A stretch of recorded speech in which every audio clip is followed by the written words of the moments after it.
Hello and welcome back. It has been a long time since I did my last video in English or Hindi. The last few videos I had to do in Bengali because it involved certain issues which were specific to Bengal. And contrary to popular perception, Bengal it is where the misconception about Netaji Subhash Chandra Bose is the maximum. And I wanted to address, clarify, and challenge the conventional knowledge about Netaji and Bengal's politics on certain specific issues. So that's why I had to do those in Bengali. Now the elections are over, and the dust seems to be settling. The political temperature might come down a few notches. But the big question is whether the new government, the new Modi 3.0 government, will take up the Netaji case. We don't have any indication as yet. But then you know that we have kept on the fight and we are not going to give up. We will keep trying from our end, which we are doing from various ends. And we have planned out certain things which we will share with you in due course. आपको बताएंगे, आप सबको पता चल जाएगा बहुत ही जल्द। कुछ ही हफ्तों की बात है, फिर आपके साथ हम शेयर करेंगे क्या क्या करने वाले हैं हम और क्या होने जा रहा है।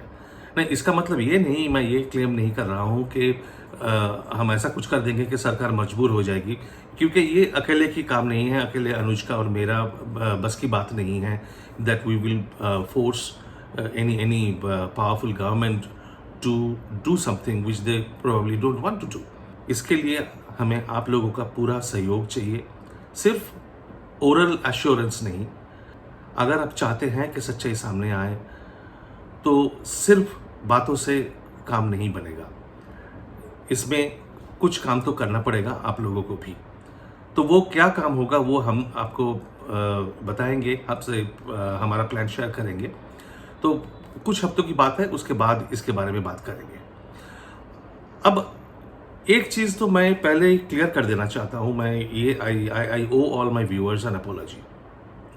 वो इसलिए कि I do want to do a lot of things but mostly it is not possible for a lot of reasons. Financial condition is one, because most of the times I'm busy trying to pass through another day just to manage the resources for making ends meet. But then time is another constraint, because there are so many things to be done, so many things that are going on in the background जो हम आपको अभी बता नहीं सकते हैं, which is not possible to share with all of you. तो plan करते हैं, मैं आपको बता भी देता हूँ कि ये करना चाहता हूँ, वो करना चाहता हूँ, शायद कर भी लेंगे, बट वो डिले हो जाता है। तो जैसे बांग्ला किताब जो मैंने अनाउंस कर दिया था जनवरी में ही, तो वो काम तो काफ़ी आगे बढ़ चुका है, पर डिले बहुत हुआ है। इसके लिए तो मैं आप सबसे माफ़ी मांगना चाहता हूँ, ख़ास करके जो बंगाली रीडर्स वेट कर रहे हैं किताब का। तो इतना बता देता हूँ कि राइटिंग का काम ख़त्म हो गया है, सारे चैप्टर्स चले गए हैं कॉपी एडिटिंग के लिए, और वो अभी हम पब्लिशर के साथ काम कर रहे हैं और बहुत ही जल्दी ये काम भी ख़त्म हो जाएगा। पर डिले हुआ है और इसलिए my apologies, I owe you an apology. ऐसे ही 3 साल पहले एक सीरीज़ मैंने शुरू किया था, एक्चुअली प्लान किया था सीरीज़, और उसका सिर्फ पहला एपिसोड ही बना पाया था, एक एपिसोड बना के रुक गया। वही कारण है कि there are I mean, if I had all the time and the resources available to me, I would have done a lot more things. But वो स्ट्रगल की वजह से नहीं हो पाता है। तो ये सीरीज़ ये प्लान किया था मैंने कि नेताजी मिस्ट्री जो है वो बहुत कॉम्प्लेक्स केस है और वो आसानी से समझाया नहीं जा सकता, पर एट द सेम टाइम बहुत दिलचस्पी है। It's really fascinating. तो ऐसा हुआ है कि बहुत सारे स्टोरीज है अंदर छुपा हुआ, क्योंकि मोटा मोटा बात तो सबको पता है कि शाहनवाज कमेटी बना था, खोसला कमीशन बना था, मुखर्जी कमीशन बना था, और बाद में ये सहाय कमीशन भी बना था। तो कमीशन बने, उनका नतीजा क्या निकला, ये मोटा मोटा बात सबको पता है। पर ये कमीशंस में बहुत कुछ ऐसा हुआ था, बहुत लोग आए थे अपना स्टोरीज लेके, जो स्टोरीज को इन कमीशंस ने रिजेक्ट तो कर दिया, पर उन स्टोरीज में बहुत चीज़ें हैं, कंपोनेंट्स हैं, एलिमेंट्स ऐसे हैं विच आर फैसिलिटिंग। और जिस तरह से रिजेक्टेड हो गया कमीशन में, दोबारा पढ़ने से सवाल उठता है कि क्या ये स्टोरीज ऐसे हैं कि जो रिजेक्ट कर देना चाहिए था, या फिर इन स्टोरीज पे, ये विटनेस अकाउंट्स पे कुछ एक्शन भी लिया जा सकता अगर सरकार सिंसियर होता तो। अगर लोग, common people were aware and conscious, could something be done about them? Professional historians जो हैं along with the commissions, उन लोगों ने ये ऐसे स्टोरीज को कंस्पिरेसी थ्योरी बोल के उड़ा दिया, डिसमिस कर दिया। बट कंस्पिरेसी थियोरीज के साथ जो एसोसिएशन यूजुअली दिखाया जाता है वो है ऑर्डिनरी पीपल, कॉमन पीपल का कुछ क्लेम्स या फिर कुछ फैनेटिकल लोगों का क्लेम्स। जैसे बहुत पैशनेट कोई नेताजी एडमायरर हो, वो कुछ बोल रहा है, उसको दिखाना इजी हो जाता है, एलेज करना इजी हो जाता है, एक्यूज करना इजी हो जाता है कि he is talking only out of his devotion and there is no evidence for what he is saying. It's a grey zone, it's a shadowy zone, but थोड़ा फोर्स तो है इस आर्ग्यूमेंट में, ये मानना पड़ेगा। Because whatever you are saying, अगर उसमें कोई एविडेंस नहीं है, उसको किसी भी तरह प्रूव नहीं किया जा सकता, तो उसको आप एक्सेप्ट भी नहीं कर सकते हैं। बट अगर कॉमन पीपल ना होके, ऑर्डिनरी पीपल ना होके, अगर बहुत एलीट और पावरफुल लोगों की बात हम अकाउंट में ले, तो can they B dismissed as easily? Now, there were certain cases in certain claims, certain witness accounts in the Khosla Commission and the Shanwas Committee, which were astounding. But they did not get the traction. They did not create the reaction in the society because of the nature of things going around. जैसे कि Khosla commission जब चल रहा था, जब investigation चल रहा था उस टाइम पे 1970s पे, अर्ली 1970s में, तो Bengal was politically very volatile. और वो कॉमन रोज का पॉलिटिक्स इतना वोलाटाइल था, इतना डिस्टर्ब्ड था कि लोग ज़्यादा अपना ध्यान इस इशू पे, इस मुद्दे पे नहीं दे रहे थे, नहीं दे पा रहे थे। तो ऐसे में ही कुछ क्लेम्स सामने आया जिसको लेकर जितना चर्चा होना चाहिए था वो नहीं हुआ। When I say powerful people, when I say elite people, what kind of people? मान लीजिए आज के ज़माने में जो यंग जनरेशन है, उनके समझने के आसानी के लिए मैं ये एक्सप्लेन कर सकता हूँ कि मान लीजिए आज का जो सबसे पॉपुलर न्यूज़पेपर्स है, मान लीजिए हिंदुस्तान टाइम्स या टाइम्स ऑफ इंडिया, इतना powerful newspapers, popular newspapers, most red newspapers, अगर इनका एडिटर कोई क्लेम करे जो अपरेंटली इन कॉमन सेंस लगता है कि थोड़ा सा बिलीवेबल नहीं है, how will you treat that? Is it possible for a newspaper editor of that stature to make a claim which is absurd, completely absurd, या फिर कुछ हो सकता है उसके अंदर? या फिर कोई टॉप पॉलिटिकल लीडर कंट्री का अभी इस वक्त कोई टॉप पॉलिटिकल लीडर कोई क्लेम करे, क्या उसको डिसमिस कर दिया जाएगा just because there is no enough evidence? These are grey zones as I said, but they need proper investigation, they need some discussion, क्योंकि ये क्लेम्स और उसका dismissal, they demonstrate something else also. What is that something else? That something else is apathy. Apathy of the ruling section, apathy of the elite, apathy of the Bengalis per se, the mindset. I know I'm going to ruffle a lot of feathers in this by saying this, but I will prove my point. I'll come to it later on. But आज का जो episode है उसको मैं शुरू कर रहा हूँ इस स्टोरी के साथ। Before I get into today story, just an administrative announcement. This channel now has over 56,000 followers, and as many of you know, that I have opened up, uh, prodded by your suggestions, the membership program, where there are 3 categories of members. So I would request you to click the join button, and that's how it can help the channel to sustain the work that I am doing. It will help me to sustain myself. Till now, only about 13 people have joined, and I thank them very much. I'm grateful to you for joining the channel, and I'm waiting for the number to increase a little bit so that I can make exclusive videos for you.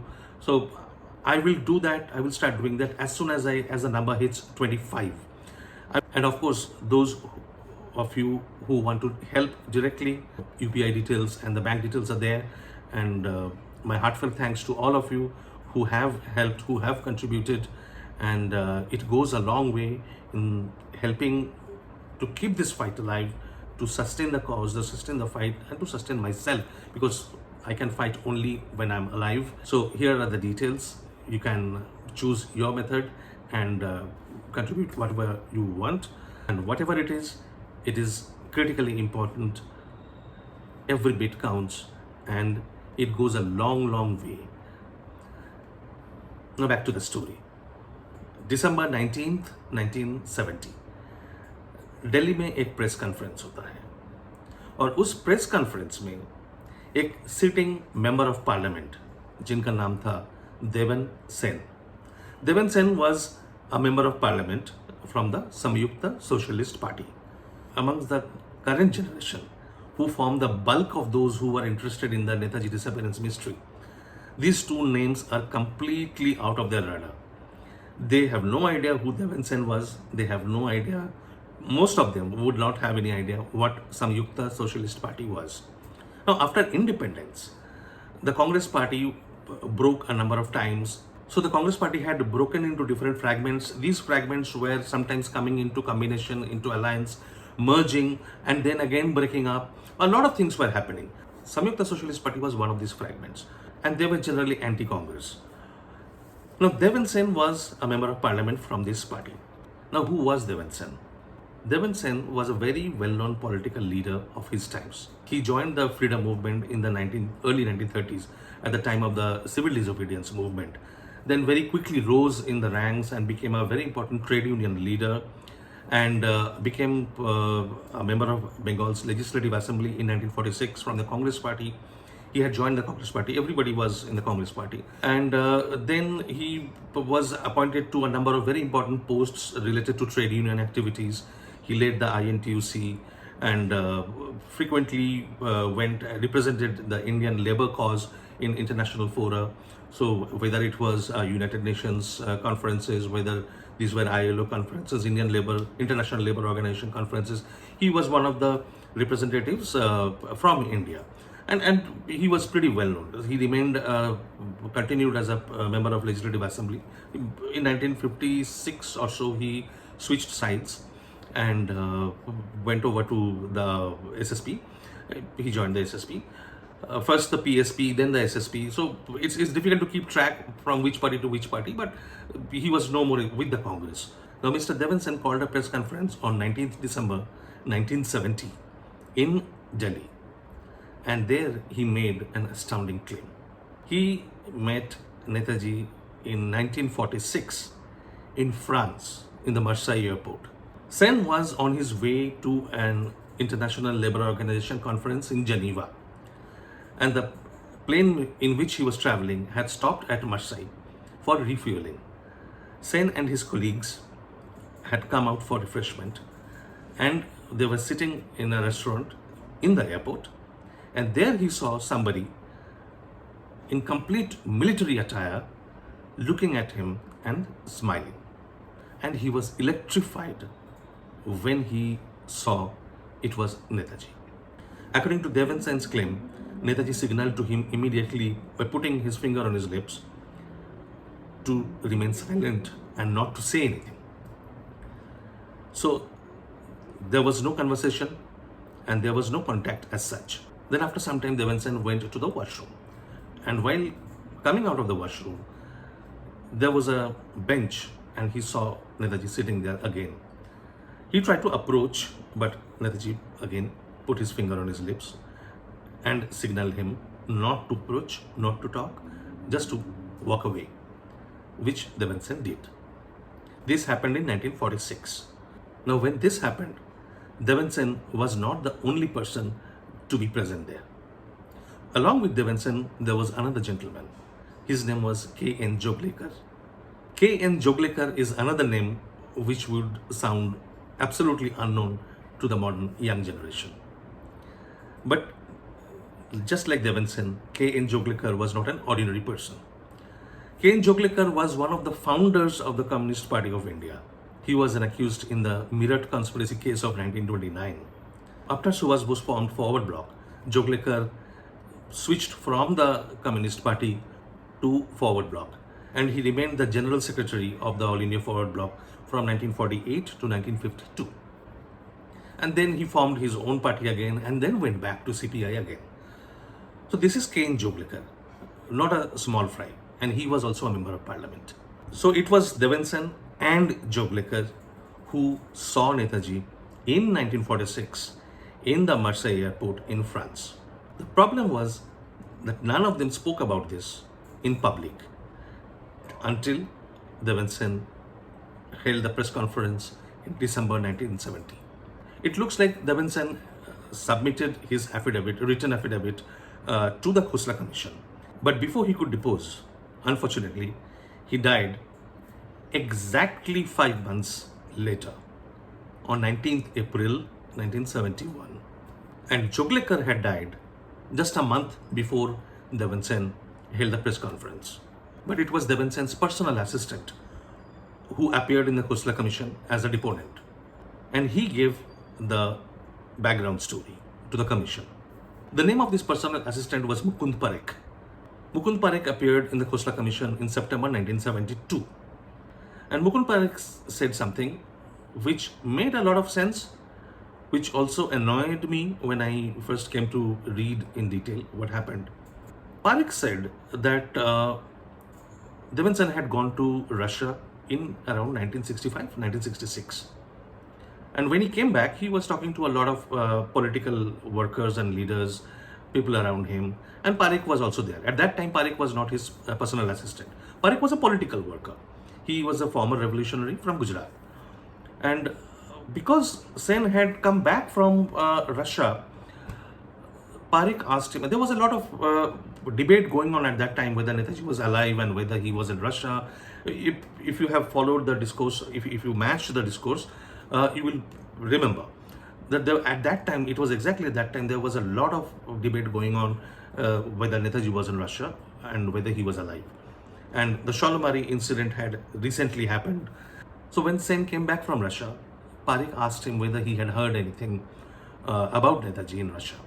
This question was asked when they were talking about politics and his and Sen's trip to Russia in a group. A lot of people were there. And Sen avoided the question. When everybody had left, Sen turned towards Parekh and told him that he should not raise this issue in front of so many other people. Even then, he avoided answering the question. He did not say anything.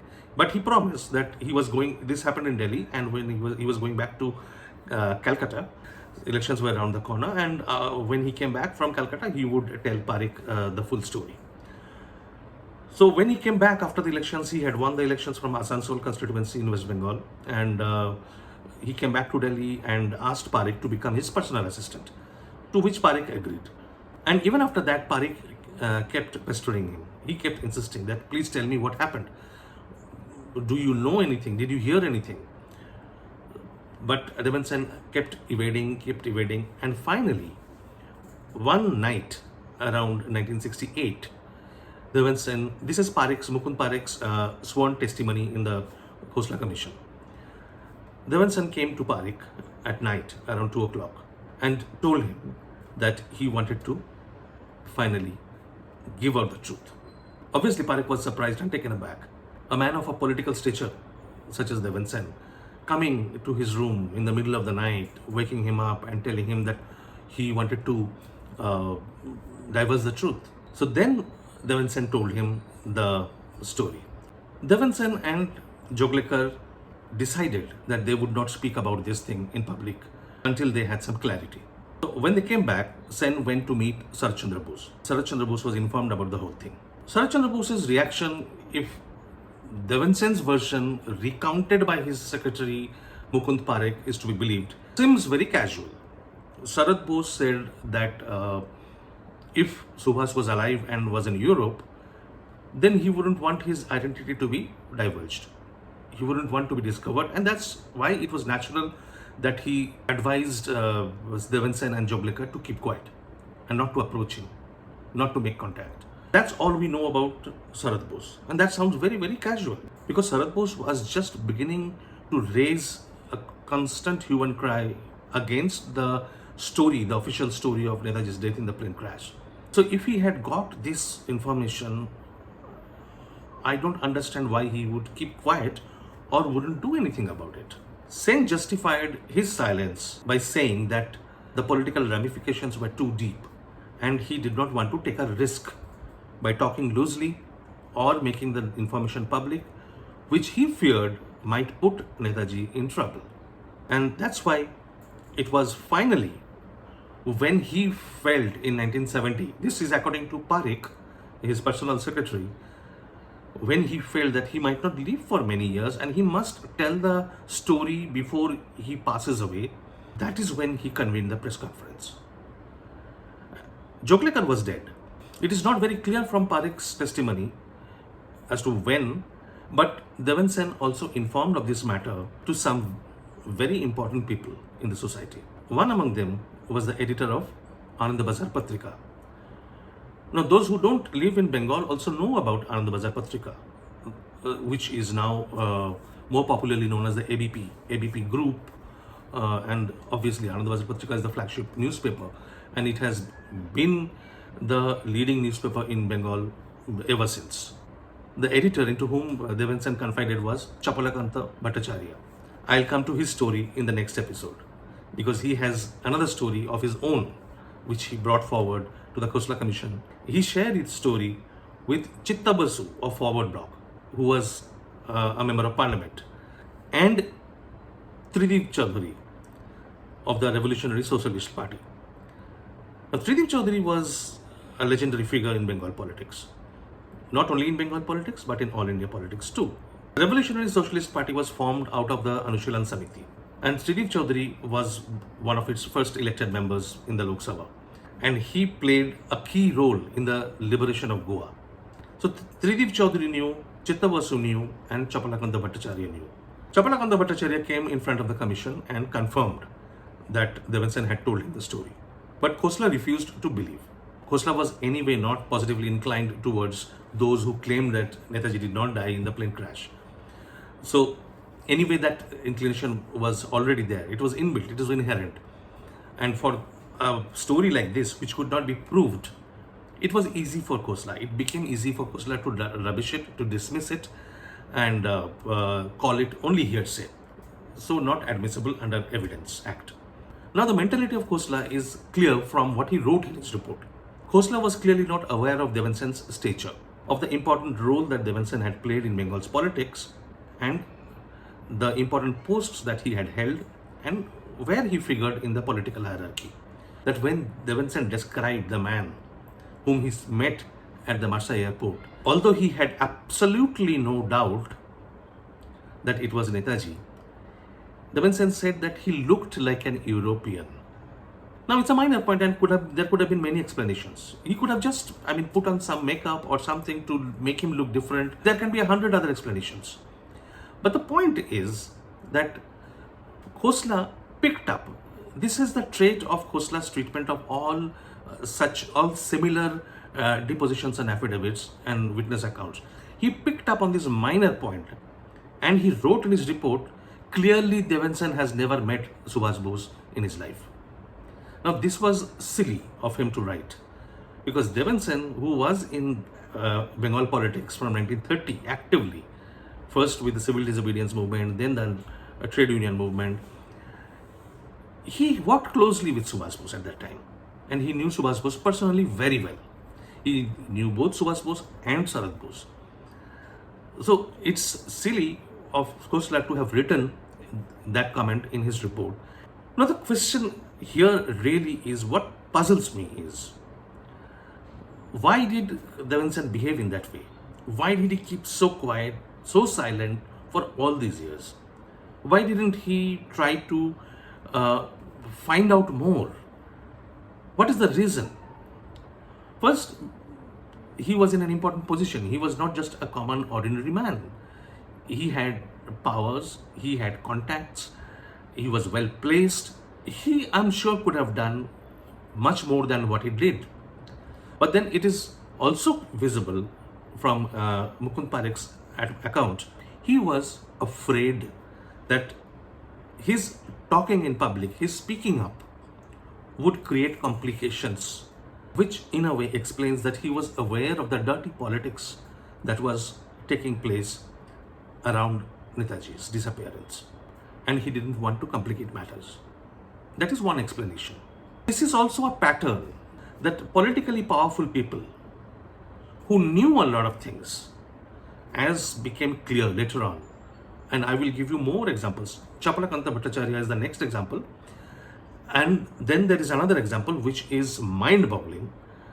That would be the third in the sequence and fourth in the series. It's mind-boggling that such politically important people knew of things or claimed to know things, and yet they kept quiet. Was it only fear, or was it apathy? And as fate would have it, all these three people were Bengalis. They were Bengalis at the top of the society. At least Devansen should be given the credit that he at least came out and gave his version publicly in 1970, a few months before his death. He did not give his account to Shahnawaz Committee in 1956. 10 years after the incident, he was still not ready to speak up. And when Parikh asked him why he did not do so, Devansen explained that he did not trust the Shahnawaz Committee. Now, this is an unresolved puzzle. Could it have been true? I personally believe it could have been, because Devansen and Joglekar himself did not say a word ever, at least I have not come across, and nobody has claimed that they heard Joglekar saying so. But it is on record that Joglekar went with Devansen.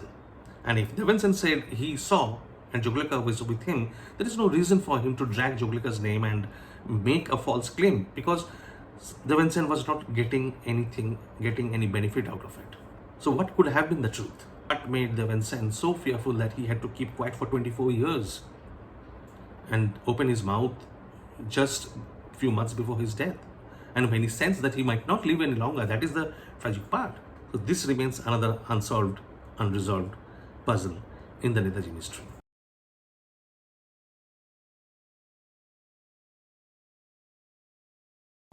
I'll come back with more stories, and I will not promise, but I will try to make it as frequent as possible. Till then, keep thinking about this. There are many more stories, intriguing stories. I will bring them to you. Till then, thank you. Jai Hind.